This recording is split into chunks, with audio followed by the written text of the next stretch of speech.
Today, we're going to pull back the curtain on the minds of top athletes. Because it's not just about physical talent, is it?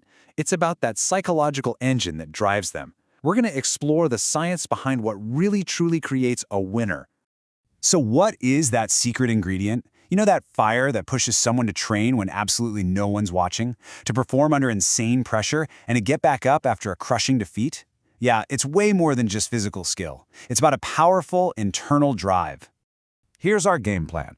We'll kick things off with what motivation even is. Then we'll look at the forces working inside and outside an athlete. After that, we'll get into the cool psychological theories, see how it all applies to the everyday gym goer, and then wrap up with a practical toolkit you can start using right away. All right, so let's start at the beginning. What exactly is motivation when we talk about sports? Okay, so what does that actually mean? Well, think of it as the why behind everything an athlete does. It's that force, whether it's internal or external, that gives them a reason, a direction. It's the engine that powers their entire journey, even if they're not always thinking about it. And you gotta remember, motivation isn't a one-and-done kind of thing. It's not just a single spark, it's a continuous process. It's what gets an athlete up for that brutal early morning practice, it's what keeps him focused during the long, boring drills, and it's what helps him dig deep when they hit a wall. Now, here's where it gets really interesting. Motivation isn't just one single force. It actually comes from two totally different places, from inside our own heads and, you guessed it, from the world around us.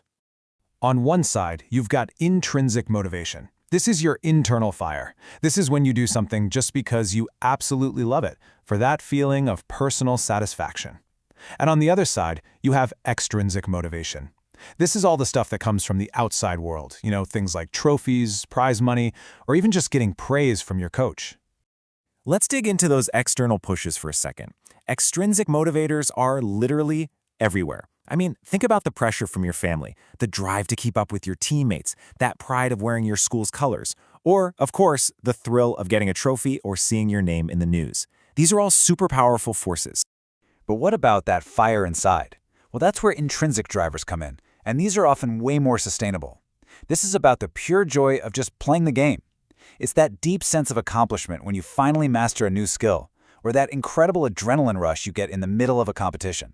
This is the kind of motivation that no one can ever take away from you. So, where does all this drive really come from? To get to the bottom of that, we need to look at the science. Psychologists have come up with some really powerful theories to explain what makes athletes tick. So, let's jump into the most important ones. This first theory is fascinating. It basically says that every athlete is in a constant balancing act between two competing feelings, the need to achieve success and the need to avoid failure. So in any big moment, what an athlete does is often decided by whichever of those two forces is stronger. Are they playing to win or are they playing not to lose? It's a huge difference. Next up is a big one you've probably heard of, self-efficacy. This comes from the psychologist Albert Bandura, and it's not just about being confident in general. No, it's about your specific belief that you can pull off a certain task. So it's not just, I'm a good basketball player. It's, I know right now I can sink this free throw. And this is exactly why self-efficacy is such a game changer. An athlete who truly believes in their ability is going to put in more effort, they're going to stick with it longer when things get tough, and they'll bounce back way faster from a mistake. It's an incredibly powerful predictor of who's going to come out on top. Drive models are a little more straightforward. They basically suggest that we're motivated because we need to satisfy some kind of internal tension or a drive. Like being thirsty. That tension drives you to find water. In sports, this theory connects how psyched up you are, your arousal, directly to how well you perform. The simple idea is the more amped up you get, the better you'll do. And finally, we have to talk about the stories we tell ourselves after the game is over. That's what attribution theory is all about, how we explain why we won or lost. Did you win because you're naturally talented or because you worked harder than anyone else? Did you lose because of some bad luck or was the other team just better? How an athlete answers those questions has a huge impact on their motivation going forward. Now, these theories aren't just for pro athletes. They also explain the kind of motivational math that happens in all of our heads. So let's switch gears and talk about something we can all relate to, that daily decision to exercise and stay healthy. This is the health belief model. It's a framework that helps us understand why people do or don't do things that are good for them, like going to the gym or choosing a salad over fries. And it all boils down to a person's own beliefs and perceptions. So here's how it works. Before you take action on your health, you subconsciously run through a checklist. First you ask, am I actually at risk here? And okay, but how serious is that risk? Then you start weighing the good versus the bad. What do I gain from changing versus what's stopping me? Usually some kind of trigger, a cue to action, like a comment from a doctor, gives you a nudge. But it all comes down to that final, crucial question, self-efficacy again. Do I really believe I can do this? Okay, we've covered a lot of theory, so let's get practical. How can you, or maybe a coach you know, actively build and maintain motivation? It's time to open up the toolkit. Here are some of the heavy hitters. You've got to have consistent feedback, both good and bad, so an athlete knows where they stand.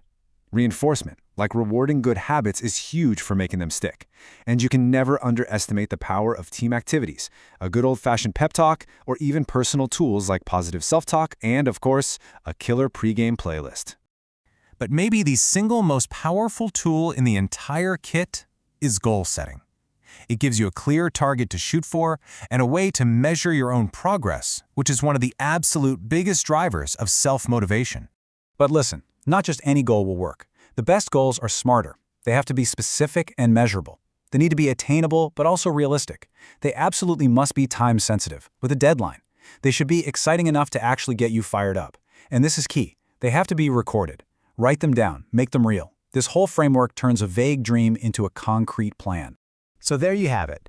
We've broken down the science of what drives us, from that internal fire to the external rewards, and we've laid out a practical blueprint for success.